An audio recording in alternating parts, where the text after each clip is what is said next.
तुम्हारे आने के पहले ही तुम्हारी बात हो रही थी। हमने पूछा कि यहाँ पर कोई बैंकर है कि नहीं है, तो एक भी हाथ खड़ा नहीं हुआ। अभी सब लोगों का प्रमोशन हो रहा है, किसी का शादी हो गया है, किसी का होने वाला है, इनको हाउसिंग लोन चाहिए, कार लोन चाहिए, मिल जाएगा क्या? हाँ,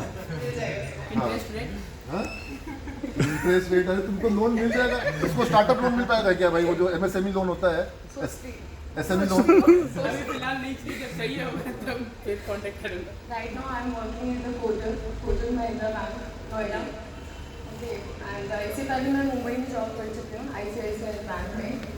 फर्स्ट मेरा कैरियर वहीं से स्टार्ट हुआ था देखा जाए तो, और वो मेरे सेट की बदौलत।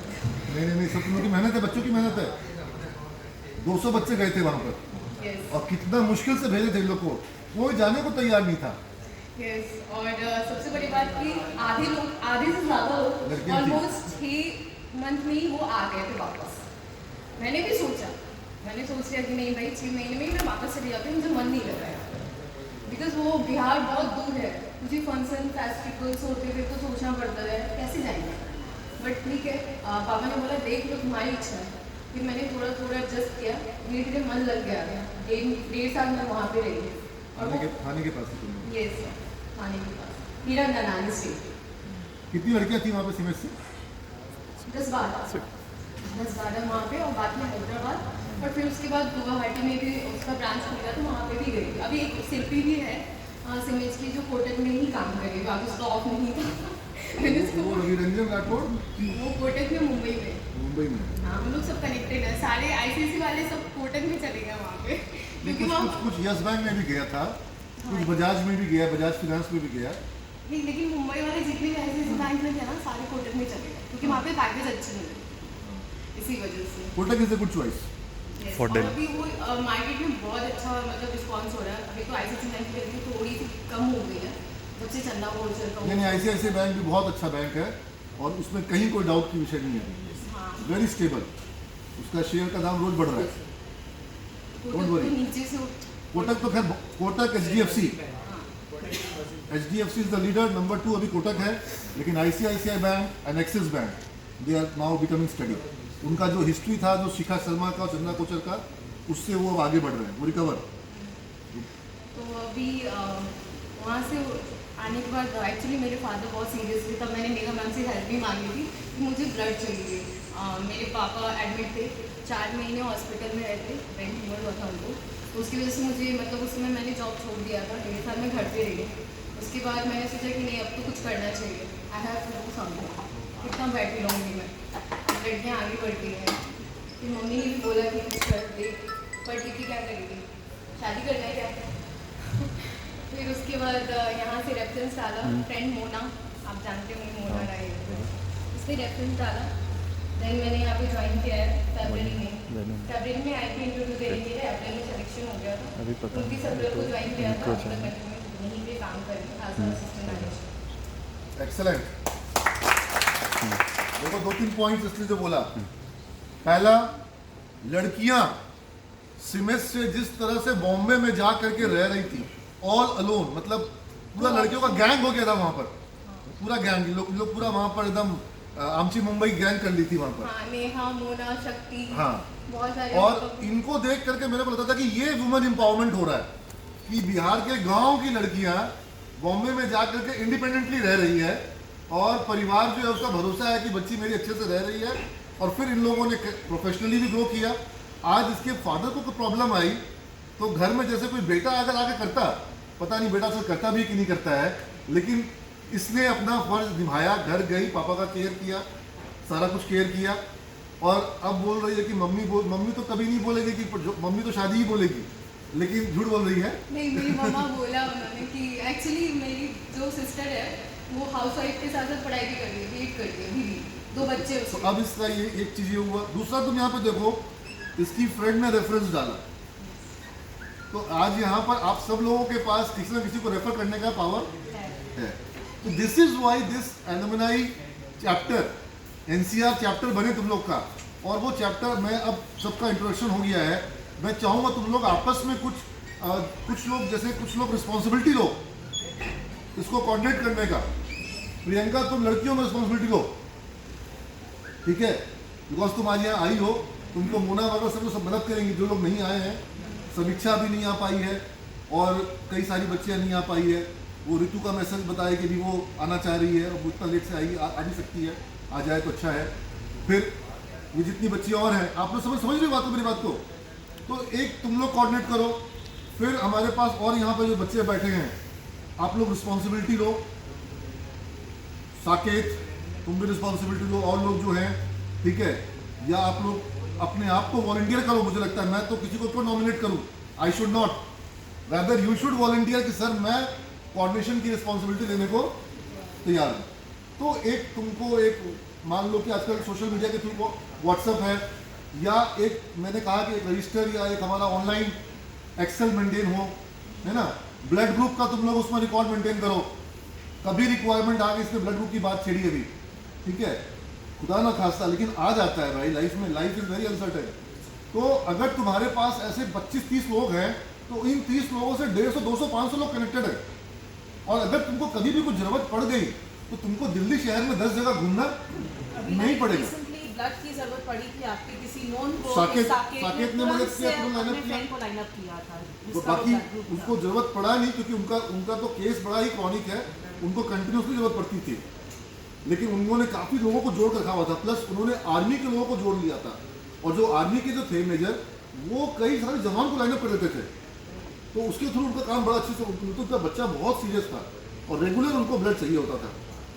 तो ये आप समझिए इस बात को कि आपका जो यूनिटी आज जो ये हम करवा रहे हैं, और कोई मकसद इसका नहीं है। मकसद ये है कि तुम लोग दिल्ली में हो, सिमज के हो, आपस में एक दूसरे से कोलैबोरेट हो जाओ, कनेक्ट हो जाओ, ठीक है। और ऐसा हम चाहेंगे कि पूरे अभी हैदराबाद में भी और पुणे में भी डिमांड हो रही है, क्योंकि जब बैंगलोर का बात हुआ, बैंगलोर भी बाई फ्लूक हुआ, क्योंकि वहाँ पर मेरे को एक कॉन्फ्रेंस में जाना था। तो उस कॉन्फ्रेंस का मेरा था, मैंने मेघा को बोला कि तुम भी चलो कॉन्फ्रेंस में, तो हम लोग दोनों का हुआ। फिर हुआ कि भाई बैंगलोर के किसी स्टूडेंट को पता चला कि हम लोग आ रहे हैं, थोड़ा सा मिलिए।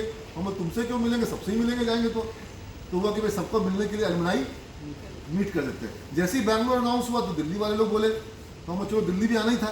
कल मेरा जो कार्यक्रम था अटल बिहारी वाजपेयी वाला, उसमें हमको आना ही था, तो हम बोले चलो दिल्ली आ ही रहे, तो एक दिन अपना ट्रिप को और एक्सटेंड कर लिए, ठीक है।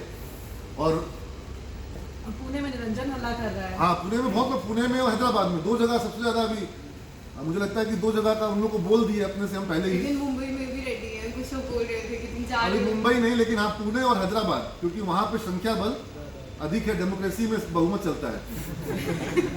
कोई बात नहीं, मुंबई से बॉम्बे पुणे वाले चले। पुणे चला आ जाएंगे। हाँ, बॉम्बे वाला पुणे आ जाएगा। तो ये अच्छा रहेगा सब चीज़, और तुम लोग अपना इस हिसाब से करो, ठीक है।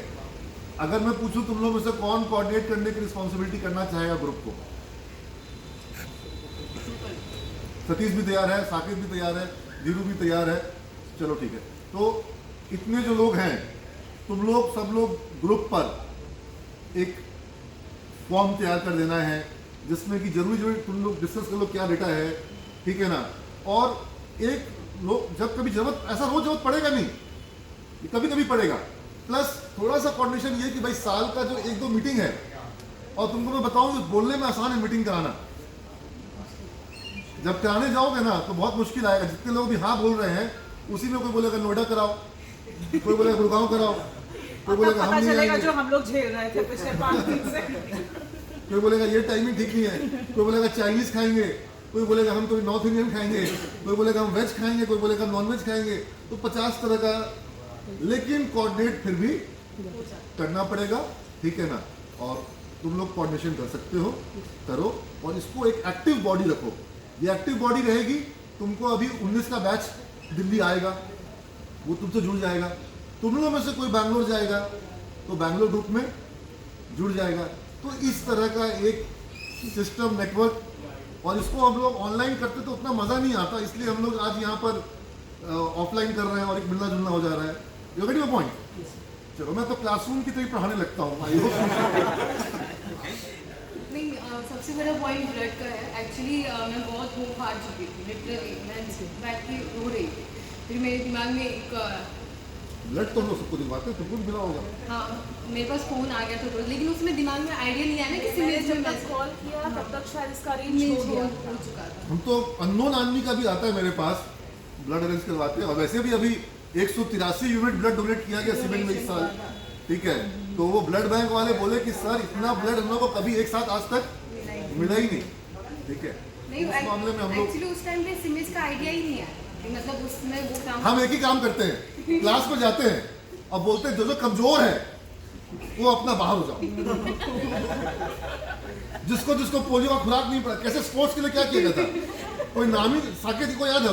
हाँ, स्पोर्ट्स मीट सबसे में कमजोर बीकॉम का बैच और यही लोग जीता था। याद होगा इसको।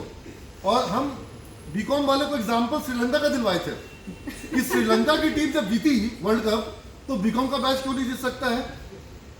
श्रीलंका तो इंडिया से बहुत अच्छा, छोटा तो है। पार्टिसिपेट नहीं करा था ना कि हम लोग सबसे कम है या कुछ तो चक्कर था हम ना? पोदार को एक ही चीज बोला कि जाके श्रीलंका का एग्जाम्पल, हाँ, अच्छा, बीकॉम का बैच टीम बनी नहीं रहा। जीत सागर वाला।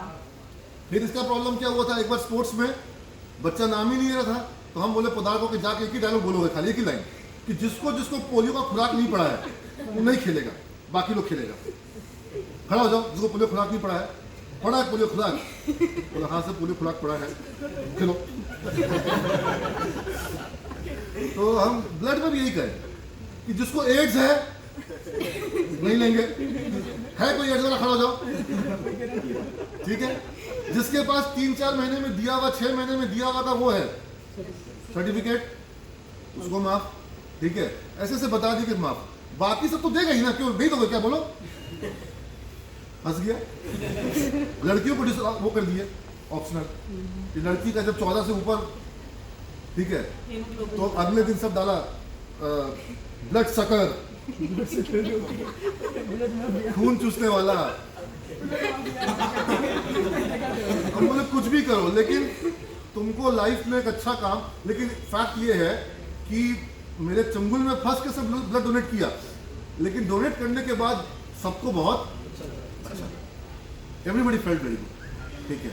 तो इसलिए डोनेट तो तुम लोग में से कोई ब्लड नहीं किया आज तक लाइफ में, मैंने किया था पिछले कंपनी। हाँ, एकदम करना चाहिए ब्लड डोनेट। और जब जब तुम ब्लड डोनेट करो तुमको अच्छा लगेगा, ठीक है। मैं तो खुशी से गई थी डोनेट करने के लिए, मुझे बोला तुम्हें ही जरूरत है। जिसका हीमोग्लोबिन कम होगा वो नहीं कर सकता। चलो, तो हम लोग अब सूप पी लिए, हम लोग अब दूसरे, अब कुछ लोग का गेम्स करा दो। टाइम क्या हो गया? बैंगलोर में किया था सर आपने। अरे बाबा, अब तो खाना खाया जाए। हाँ, खाना खाया जाए कि कुछ तुम लोग गेम्स करना चाहोगे? गेम्स खेल लेते हैं, गेम्स खेल लेते हैं। गेम्स खेल लेते हैं। गेम्स खेल लेते हैं। म्यूजिकल चेयर कराएं यहाँ पे? म्यूजिकल चेयर, हाँ।